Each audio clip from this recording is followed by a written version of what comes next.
Welcome. So nice of you to come. What a treat. Talking is always like the dangerous posture to take because you're not listening when you're talking. Listening is usually a win for sure. But I'll take the risk.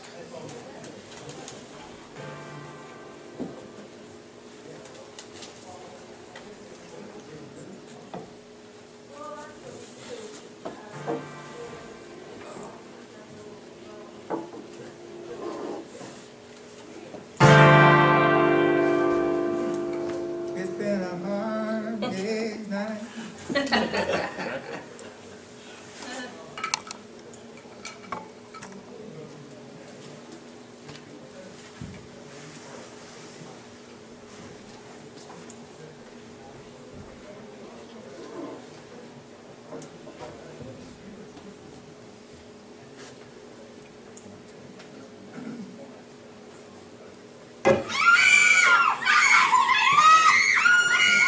When they heard that chord, they began to scream.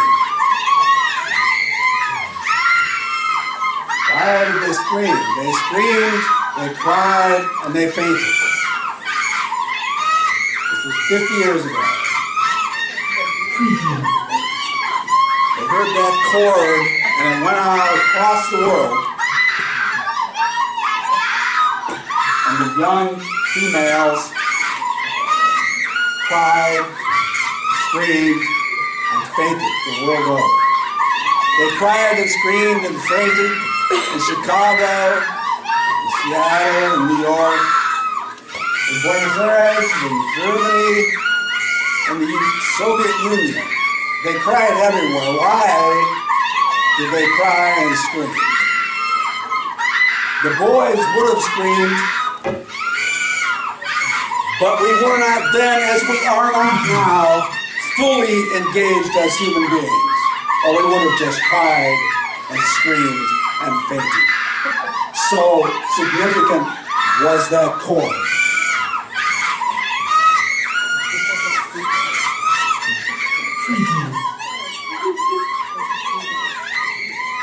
They cried and they screamed because black and white was turning to gray, and gray was turning to color.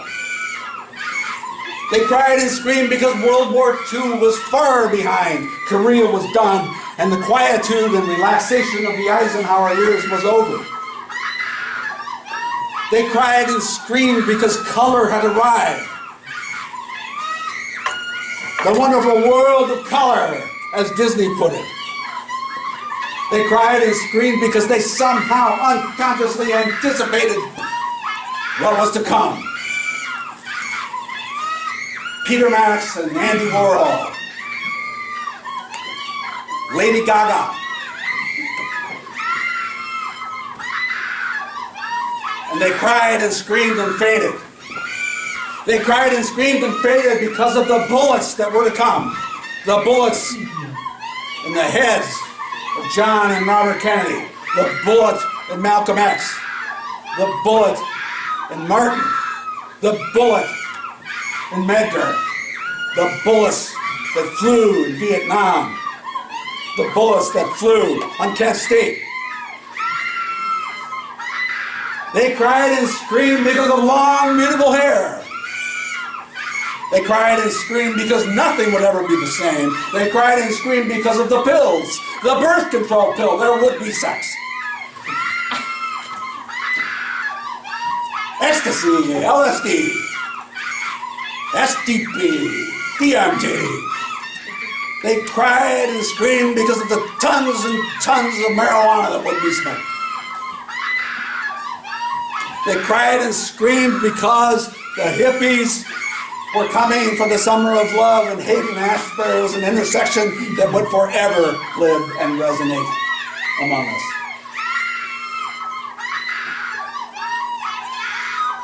They cried and screamed because that chord was so beautiful. It was all new. And they cried and screamed because VisiCalc was coming, because Apple II was on hand. They cried and screamed because Radio Shack was selling computers. They cried and screamed because the hippies took the computer from the man. because Steve Jobs liberated it, because Bill Gates liberated it, because Mitch Kapor liberated it. And they knew those females, those girls who are now the women my age in this room, they cried and screamed because they were brave and they could feel it. They could feel the change that was coming in the next 50 years. And there was nothing else to be done but to scream at the incredible peakiness of the human species that was coming, that would stay forever. They cried because of the smoke they smelled.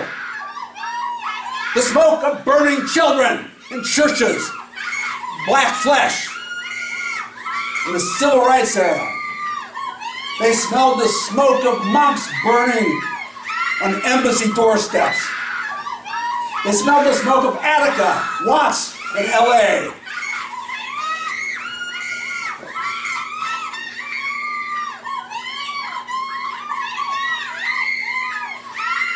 If we had been braver boys, we would have cried and screamed with them. As it was, we just grew our hair long and bought guitars.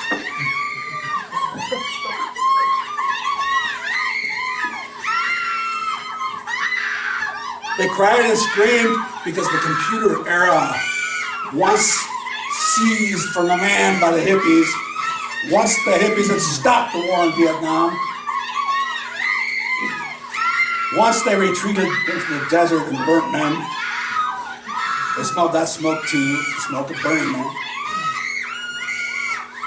Once the hippies had taken these steps, nothing would be the same ever again. And in the next 20 years, we will see the fullness of what they cried and screamed about, which is an ethical era of magnificence for all.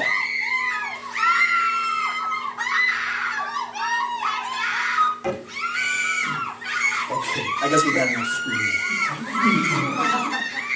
Thank you, girls I was in love with.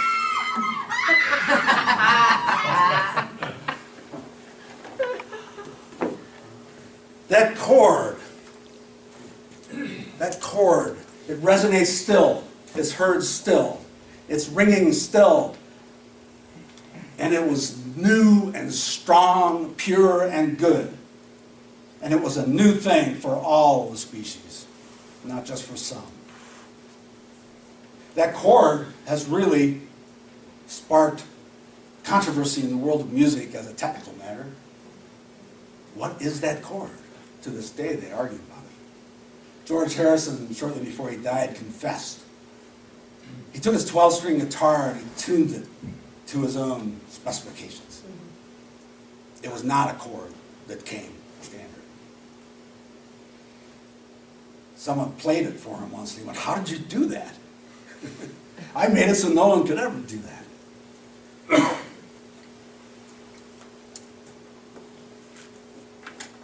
I'd like to talk to you today about why I believe that magnificence is actually at hand.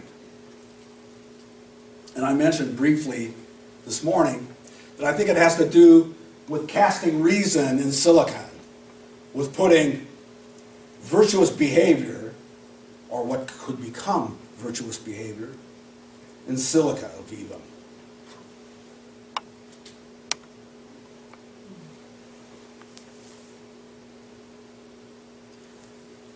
My wife and I, 15 years ago, started a laboratory where we put teams in it. And we said, do something great this week. That was the assignment. And we'd give them 5 days and nights to do something great. We removed every story, every excuse, everything that might stop them from doing something great. And we expected greatness from them. The expectation of greatness is half the battle.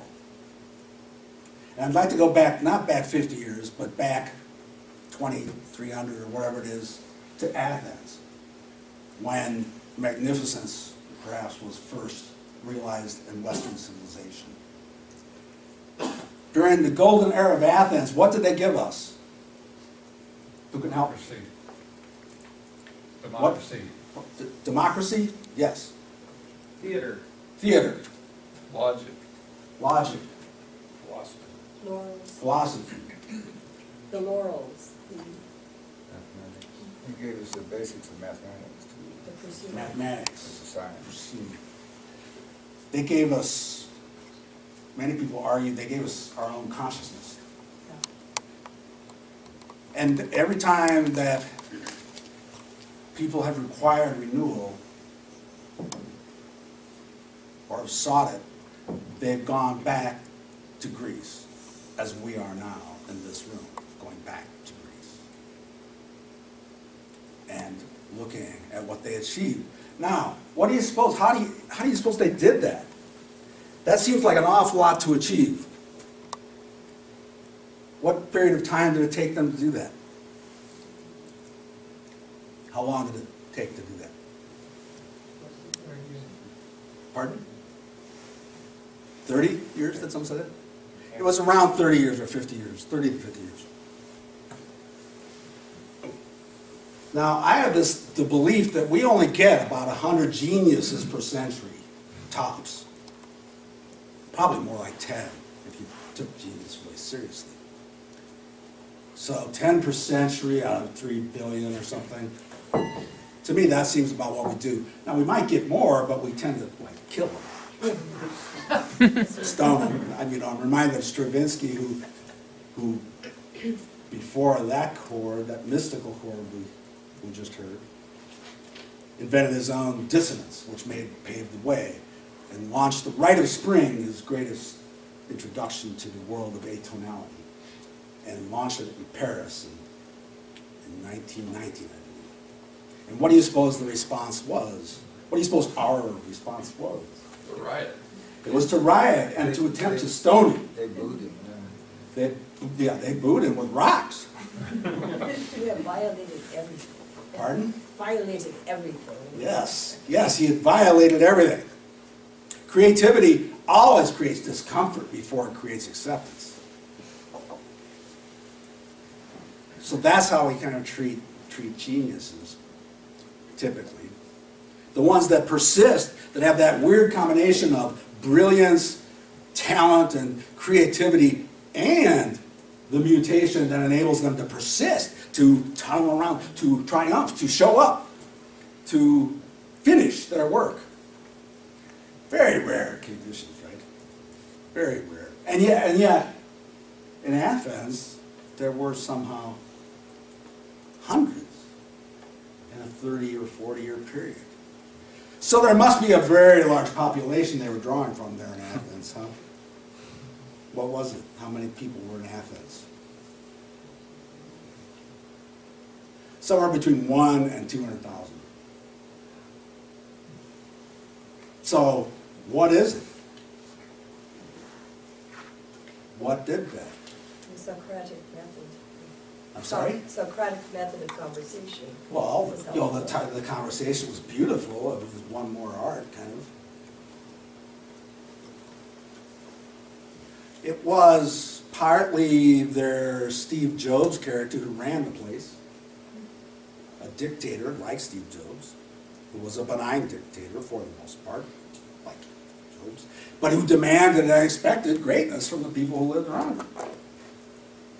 Would you say that they didn't have the ability to tell people no if they didn't have the experience behind them, so that it was new territory, so they didn't dissuade anybody from being... There may have been certain kind of first mover advantages that I'm unaware of. Again, I can't imagine that they didn't have the bigotry we do and want to kill their guys. But something shifted. And what that shift was, I'm going to maintain, is the one thing I've heard in the halls today over and over. In every room I poked my head in. And pretty much in every person that we chatted for a minute.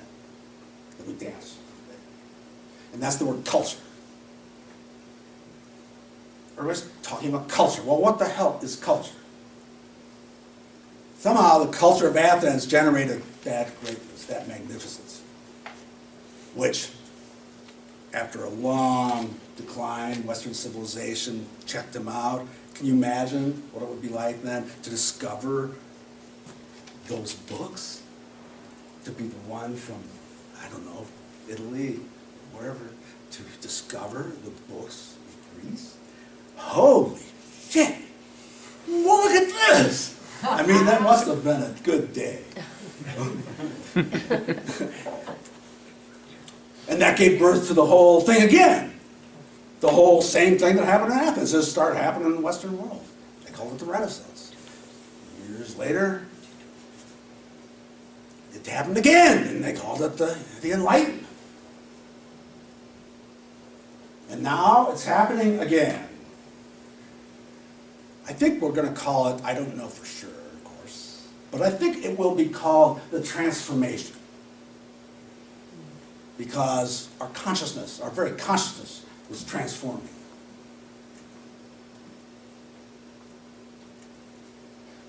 So the culture got behind the citizens. Wow, there's an idea. Now, is that note in our chord? I think so, because there's notes in there that are new, original, and resonate still.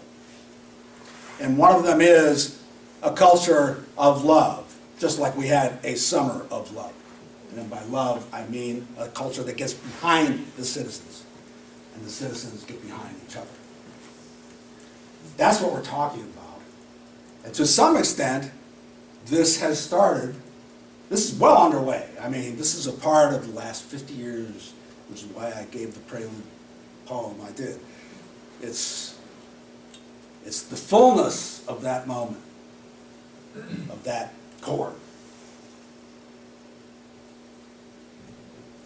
It's the fullness of that chord. We will live, most of us in this room, to see the day when greed is not an acceptable corporate charter.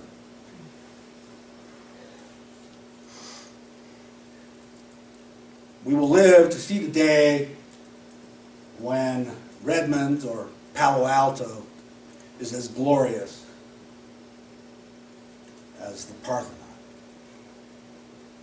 My God, we're rich enough. You may be experiencing short times. I know I have in the past few years. But I am a king. I live like a king. I am the richest man on earth.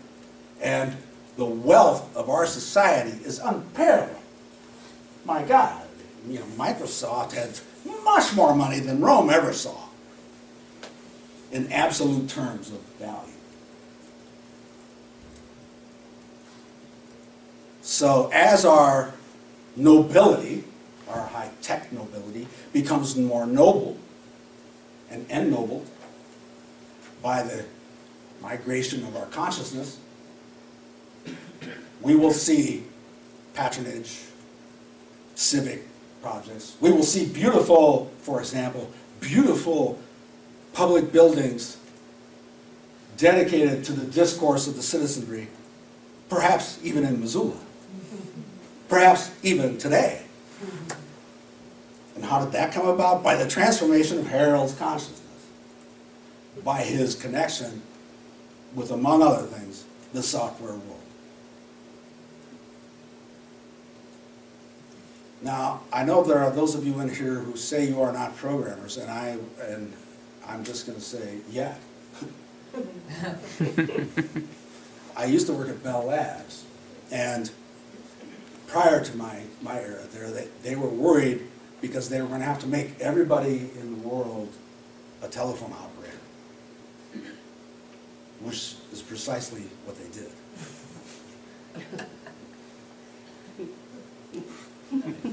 The challenge now is to make everybody a programmer. And they made us like it too. I'm sorry? And they made us like it. Well, yes, there are various aspects that we love.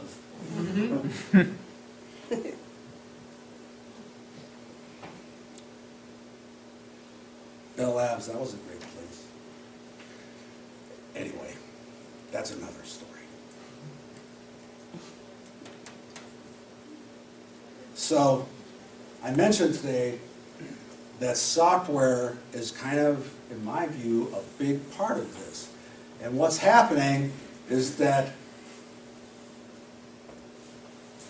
our capability of organizing ideas and distributing them and versioning them and keeping them compatible and organized. That's what software is, right? It's the ability to bring in everything that everybody in the world needs and to spit out the thing, the tool that most optimally or most efficiently distributes the expertise and functionality necessary for the thing they need and want to actually become their part of their reality. It's a tool. It's the everything tool. The everything tool. Currency. Hmm? Currency. Well, yes, it is a type of currency, certainly. It is the currency of intellectual property. So when Steve and Bill and Mitch Kapoor and others liberated the computer from the man,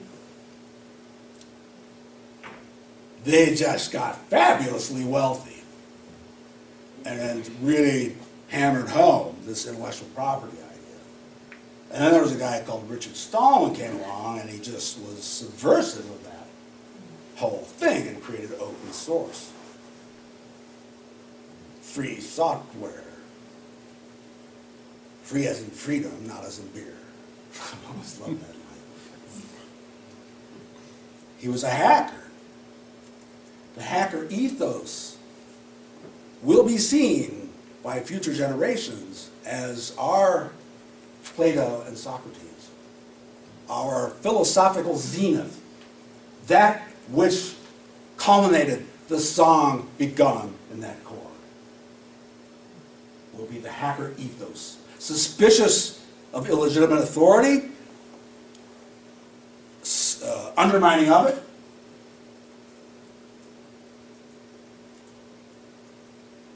devoted to elegance. That's a wonderful word. Elegance. Let us be elegant with one another. Let's be beautiful. Let's just touch each other in ways that delight each other and make us pop with joy. It's not that hard.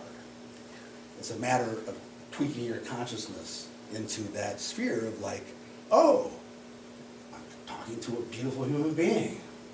I tell them of my joy in so talking to them. And that will take a year off their life. You know, it kind of does, it works that way.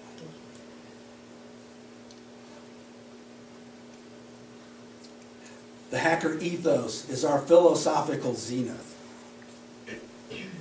And when you apply it to other things, it gets very, very rich. There are people here who don't think they're programmers, and yet they are somehow culturists or artists. They are social workers or social... Entrepreneurs. What's the word? Entrepreneurs. Okay, I'll go with that one. That's not but there may be many classes of people here. But what we're going to start doing is dealing with the rebound effect that software is having on the species. Software is just a projection of our lust for reasonableness, of our hope for order, of our prayer for efficient behaviors from all people and for all people. It is really our highest functional aspiration, that order might prevail, that we might capture and optimize the functions that constitute a life. If you look at the greatest accomplishment of software, it's a thing called TCP/IP. That's what hooks up the internet. And it is the greatest phantasmagorical projection of the programming community. What if, they say, everybody could be connected to everybody all the time, and it would never fail, and it would always work, and it would always be fast and getting faster, and that what if is where we live now. However, it remains a technical achievement? What if it was just a token or an image of what we're going to do with each other? What I'm talking about is the type of programming that we will all be doing. All of us who, well, maybe all of us who have a better idea for an innovation of behavior. You know, kids, here's how you listen. You do this when you listen. That's a procedure. You can be taught. It can be transmitted. It's a type of software. It's software for your head. It's software for your head. If we start using what we've learned in creating software, and it is happening, if we start engineering our culture, designing our culture, distributing our culture, versioning our culture. I peeked in here and heard this, heard that. How do you change the culture? Everybody wants to know. Or if they don't want to know it, you know, they're fools. So they say repeatedly, well, we have to change our culture, like some executive economics, change our culture. Okay, how you do that exactly? Well, what is it? A culture is the selection of practices and values and common behaviors and related artifacts that make up our world. I'm not talking about culture in the sense of the Beatles' chord. I'm talking about culture in the sense of the local phenomenon, the culture of a family. Now, I mentioned to you today, this morning, about open platforms, like what they mean. If they're, what are they a projection of? Well, if you look at your phone, I have my phone in my little bag, but I won't get it out. But there's an old phone I had to go back to because I lost my new one. And my old phone was like a BlackBerry and had a little keyboard, and then you press menu, and up comes 5 features. Then you go to the web, you can email, you can IM, 5 things. You can use it as a phone. 5 features and $100 worth of hardware.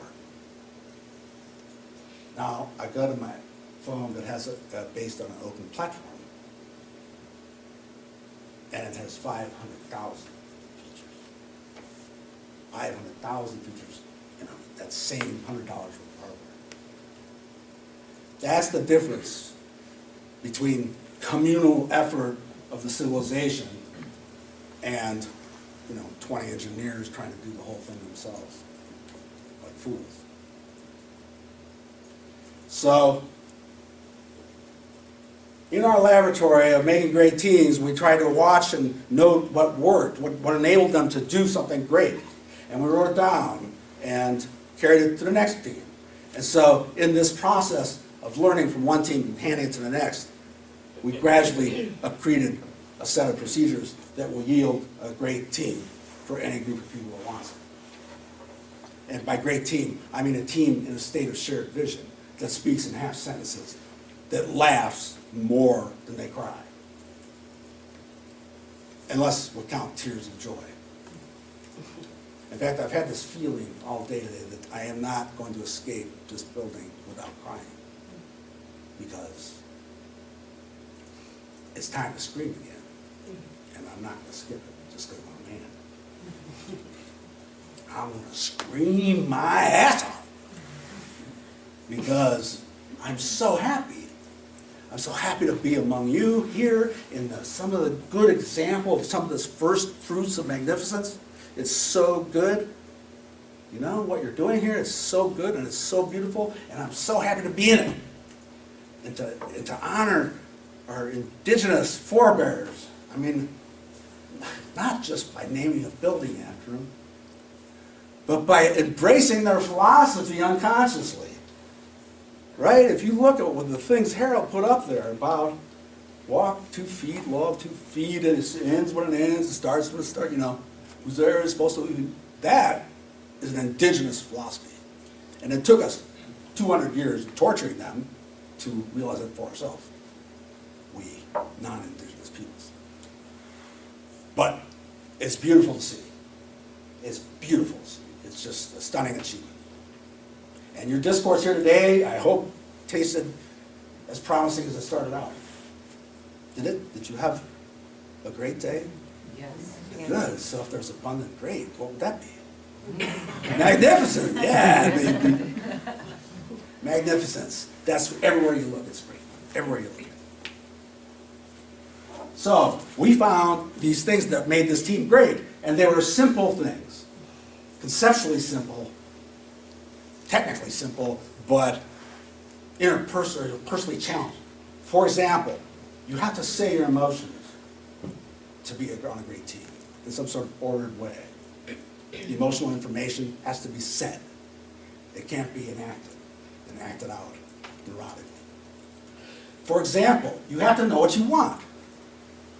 You have to know and disclose what you want. And you have to ask the rest of the team for help. For example, you have to decide as one.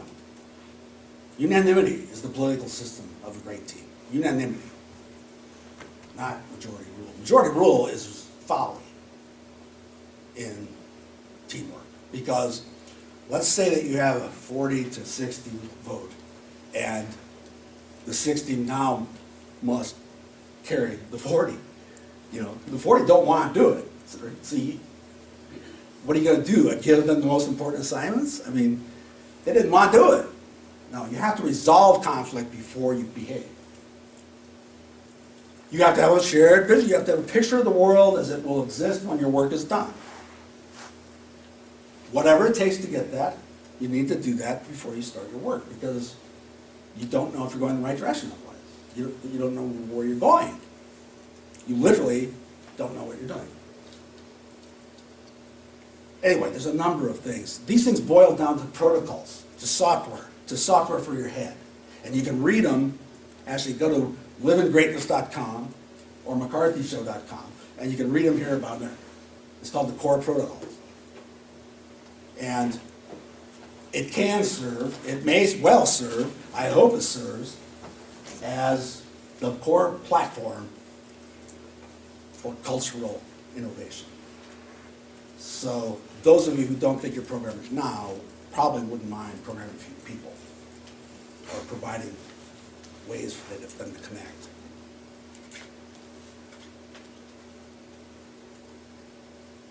And when we picture what it would be like if every good idea for human behavior was expressed in an actionable way, in a simple procedure, and they were all piled into one place, and they all maintain compatibility, they all maintain interoperability, they all, you know. Personally, I'm working on the love protocols. How to love, how to encourage, how to endorse, how to see, how to perceive your beloved in such a way that they see themselves in you, in your look, in your glance. I'm working on the authority protocols, how to be the perfect benign authority figure, how to take care of an authority figure, how to kind of manage this person in such a way that they become that kind of benign, perfect authority figure. Code. It's code. It's very simple. You get it. I mean, it's just text. But it's software for your head and for your heart. And I think that the common platform for cultural innovation is going to be much, much bigger than my Android. Cool as my Android or my iPhone. It's going to be the biggest thing yet in human achievement. And gradually, as we get to these great teams, I could take a little poll here right now and say, if you've ever been on a great team and get you to stand up and vote and say how much better it was than being on the other teams, it isn't like a little better. It isn't 20% better. It isn't twice as good. It's 10 times, it's 100 times as good to be on a great team. So there's that. We know how to do that. You can be on a great team anytime you want. Anytime you want, I can give you some procedures, and you can be on that great team. That's a done deal. That's iced. And the same stuff that does that then becomes a core platform, a common platform for further innovation. And Every good idea you've seen and encountered, you can express it in such a way that everybody else can get at it. And that is going to bring all of our problems into scope. There's none that we can't manage. Poverty is not insoluble. Managing the ecology is not. If you have teams that are hundreds and this relates to the genius thing. These teams are geniuses. They aggregate virtue and intelligence and creativity, and they tend to nullify vice. In fact, a team that's voting unanimously basically is infallible, or as close as we get to infallibility. People that are 100% agree on something. It's a thing of beauty. It's a thing of beauty to see. I mean, there's so many things on the other side. When you go into a culture that's been designed, it's an extraordinary experience. Am I kidding? Right? It's unlike anything you've ever done. I promise. It's so weird. You go into a team or into an environment that has design instead of just pure randomness, which is the cultures we all live in. That's the difference between stumbling upon a filthy cave and the finest in Versailles. That's a pretty good delta there, you know. That's a pretty good delta, and it is the difference. A culture that is supportive, expecting greatness, requiring you to be an adult. You know, like lately I've been saying to people that want to do some of this work with me, you must be this tall to take this ride. You have to be able and willing to love and do other things and not be a fool or not be, you know, most of us have to hit some sort of escape velocity from our parental world and from our family of origin. Once we do that, once we get out of our own morass, it's really, and we're in a supportive environment, it's a lot better. It's a whole lot better. The people that we work with that go through this problem, they call it booting. And I tend to agree with them. It's booting. You're booting a new culture, booting a new life, booting. It's way better than therapy and all that stuff because it's just like behavior. I will behave this way. That's a better idea than this one. And I promise in my, the thing is made of 11 commitments, 11 protocols, and the whole thing is like 11 pages. So it's not really big. It's just profound. And these commitments include things like I will support the best idea regardless of its source. So an ecology of idea gets going, you know. It's just things you would think of, that you would want in your life if you were on a team.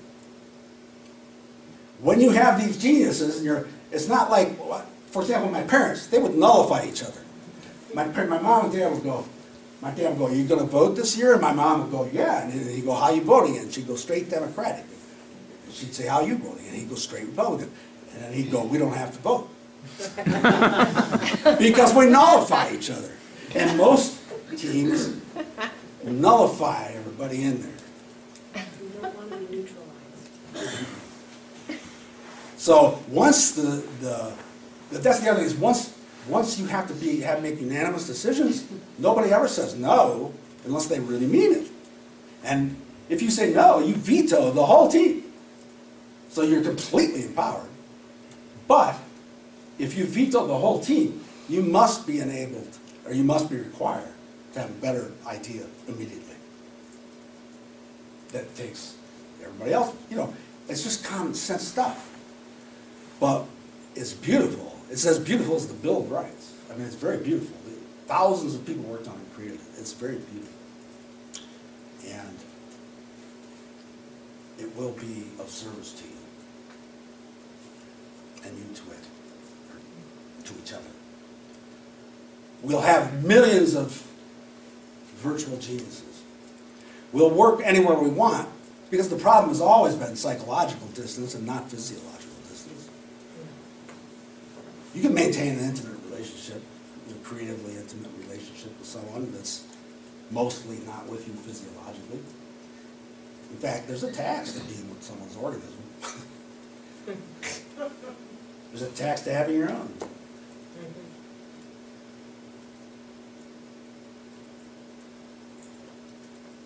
I think the question is, Are you ready to do this work?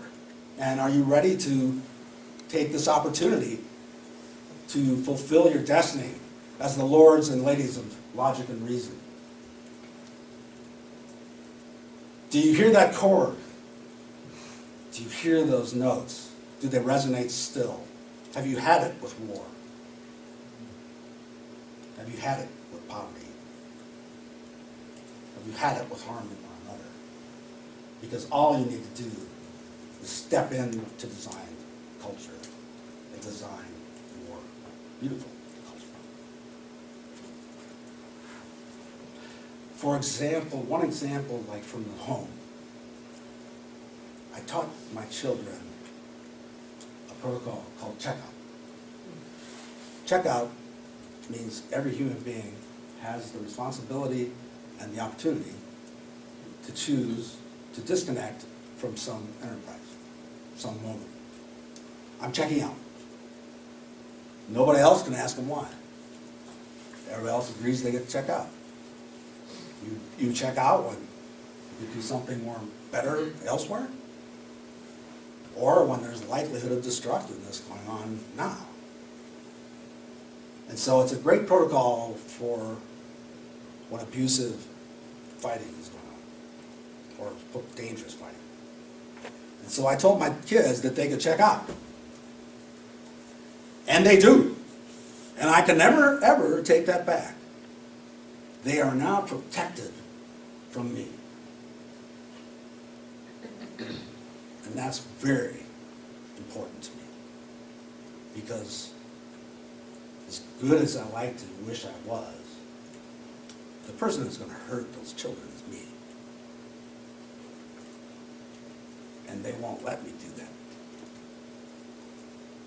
That's beautiful. I taught them the check-in protocol. Mad, sad, glad, and afraid.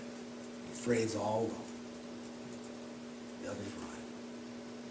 They took that on into school, taught every other kid and the teachers too.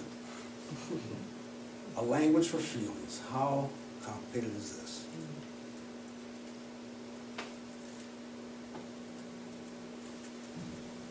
Life is hard and order makes it better. So let's listen for that chord and keep creating. And I'm reminded of what we want, which is the last sound out of the Beatles in the United States. And in the end, you take, see, to, you make. Wouldn't that be good if that were true? Thank you.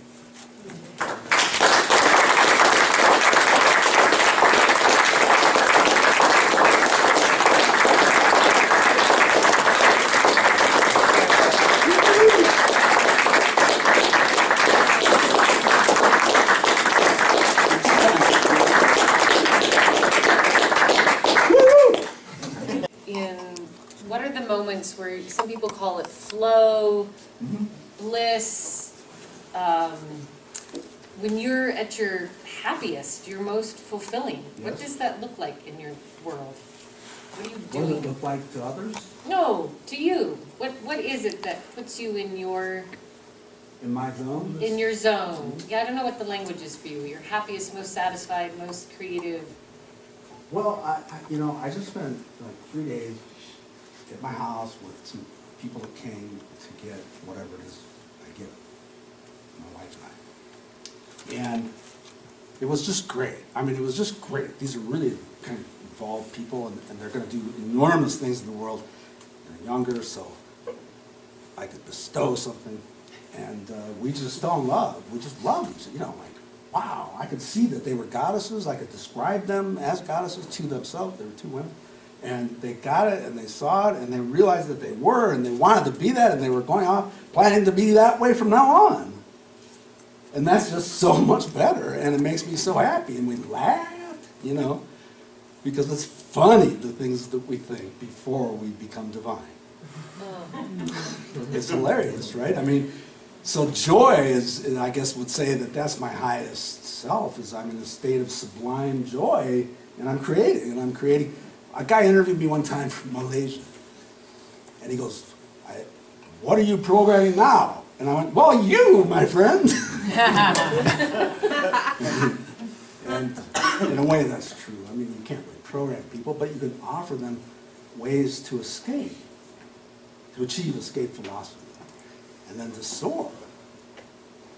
You know, so something like that. I guess come play, and you'll see. You know, because it's a magnificent world, and I'm living it. And however that has come to pass, it's really something that's infectious, and I mean, to talk to a group like this is although dangerous, like I said, you know, because you're talking instead of listening, but it can be fun, as you know. It can be quite joyful to be accepted. 10 years ago, I was saying much the same thing, and no one was accepting. You know? The world is itself becoming quite a bit more valuable. I believe everything that you said, and I agree with you. However, the world, you know, is a place filled with doubt and fear. And Right. so how do you combat those things? Well, my personal strategy has been to be okay with my fear and to be courageous. Not the doubt and fear that you have yourself, but the doubt and fear that you receive from others around you. Well, it's hard to tell who's who, Sure. but I've long been afraid to tell the truth to people. And my truth, you know. I mean, your question is poignant and important because it's very frightening. But I am less frightened now that I've decided to just dwell in my magnificence than I used to be when I was trying to make it acceptable to you. That was much more scary, and I failed much more when I did that. Whereas when I fully present myself, when I'm present, well, to be honest, when you love people, it's pretty irresistible. They want to be loved, you know. So even That's awesome. okay. So I try to love them. Michelle and I, my wife, like always said, whenever we were in a jam, it's like, well, what do we do now? I said, well, what we do is we love the customer. Perfect love casts out fear. And There you go. And you have a boldness, and what you said at the beginning of your talk about, you know, a creative thought or innovation will always cause discomfort, but if love is there and you persist, you don't waver, it goes forth, Right. and there's That's true. generativity. That's true. I mean, Harold can tell you, we've been doing this work for a long time, and, you know, you guys are a picture of goodness and a solace to my soul. Our biggest customer ever, you want to hear something really, you talk about fear? Our biggest customer, we booted 1,000 people there. Money was piling in too, incidentally. We don't pursue the money much anymore. Not because we have money, but because that's not the purpose anymore. And so much good was accomplished in this company from these top executives down. Like, one executive in particular comes to mind. His name was Chainsaw Mike. Chainsaw Mike was weeping and going, this is the most very spiritual experience of my life. You know, this boot camp we did. So tremendous things were happening there. And then the dark side arrived in force. And they ejected us, and a new executive fired our executive, and so on and so forth. And they became the Halliburton you know and love. So God had put us there to try to do something didn't work out. Will you just say a little bit about what you did with the Grameen Foundation? What, which? The Grameen Foundation? Well, the Grameen Foundation are these guys that innovated they created this idea of microfinance. Now, at the present moment, it doesn't seem to me that the Grameen Foundations are going to be the guys that pull it off. But Yunus, the guy that created this thing and lives in India or Bangladesh, he created this thing and it will take care of poverty. I mean, it will eradicate all poverty. And the idea is you make $200 loans, $500 loans, $100 loans to poor women. And the women, you make them form a team. And they vouch for each other. They take care of each other and love one another. And I've gone to these meetings in India, and man, you just know there's something really serious going on here. Because they put on their beautiful clothes, come to the meeting, sit in the dirt, the dirt floor of a house and conduct their business. And it's really, I know that's going to work. That's going to, in fact, I know it also because the Indian government came out against it. They've been there too, right? I mean, it always goes the same way. So as we get going, we'll have some really deep, dark stuff happen to us, but it won't stop this show. There is too much liberated humanity in play already. And although I'm contributing to various things to the game's going on, right? It is not waiting on me. Like these women that came to my house, they were way far along. You'll be hearing from them. I just can't tell you what they're doing, but it will be. Well, I was reminded of Bill Gates in 1975, and I was like, how does he always know what's next? And then I realized he was creating it. Bill Gates is a tremendous visionary. Well, he met with people, they bought stuff from him, and then he predicted it would come out. And that's what this week reminded me of with these women, because they're leaders in our technical culture, and they'll be leading cultural innovation. And I can predict it, but they asked me not to, for now. And then I felt cool that I was in on that.